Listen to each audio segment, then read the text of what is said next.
Hello, everyone. Welcome to Happy Marriage. This time, Happy Child. Today, we're going to be talking about that thing, tantrums. Even when I mention it, it's almost like you have a sore in your ear or in your head because sometimes we don't even know how to deal with it. Tantrums.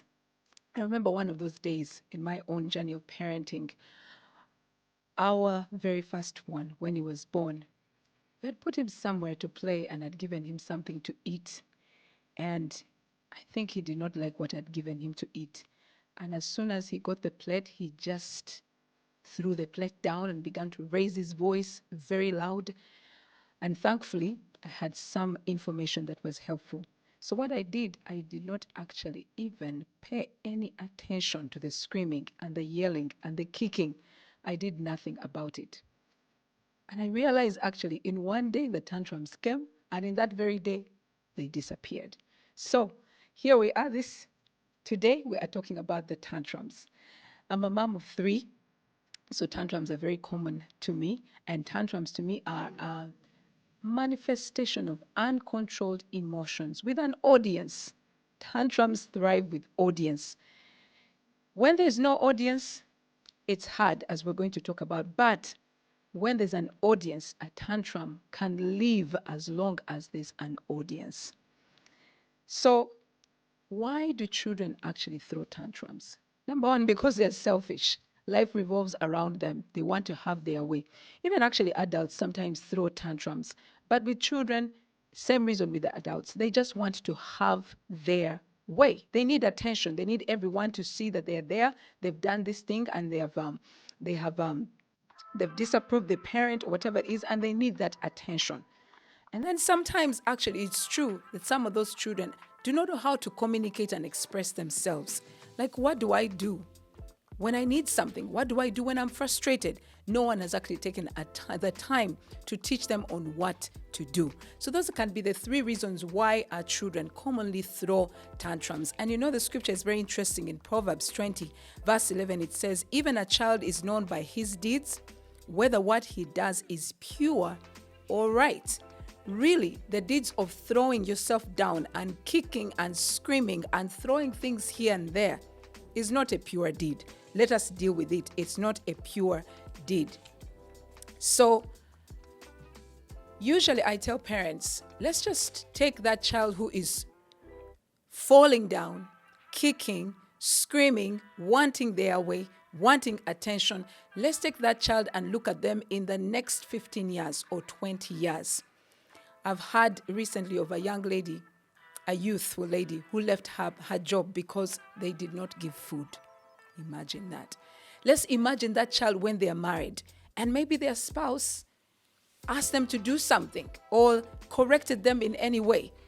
They're going to slam the door. They're going to walk away. They're going to go missing for the next 2 days. They're throwing a tantrum. That's an adult tantrum.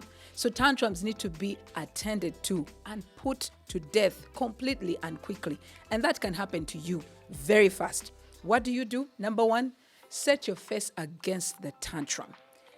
Arise from there and tell yourself, this is not right, and it's really not right, and it's not acceptable. We should not allow our little ones to fall down and kick and scream at us and hold everyone in the house ransom. We should set ourselves against the tantrums. Number two, deny the tantrum audience. Like I said, tantrums thrive on audience. The moment you deny the audience, you've simply killed it.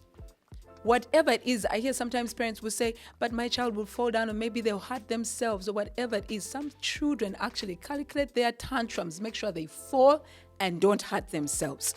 So just let your child fall. Let them kick. Let them scream. Smartly walk away. Don't even put a rug for them to fall, to have a safe landing or a smooth landing. Just let them fall. I guarantee you, they'll go through it. The first time they'll be like, wait, she just walked away.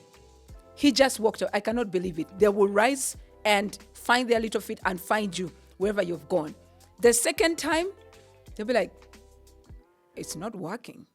This thing is not working anymore. The third time, they will not even try it. And when that happens, that's actually a door for you as a parent to begin training into those gaps. Teach your child how to ask for things instead of going, falling.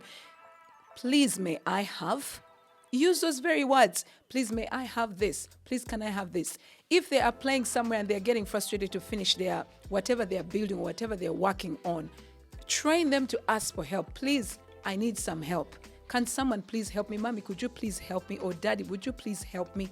Train into those gaps so that they will know how to communicate. If this is a no, then what is a yes? So make sure that you give them the yes. Once you deny the tantrums audience, within 3 to 7 days, your house will be peaceful. It will be in order. Now, usually they are home tantrums and public tantrums.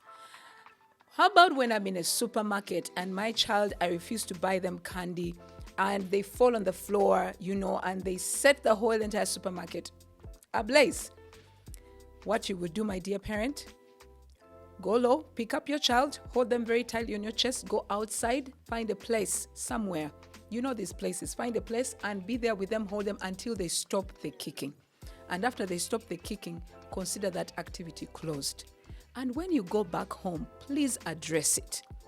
Either put them in a corner by themselves and isolate them. And after a few minutes, go back with them and process with them what has just happened.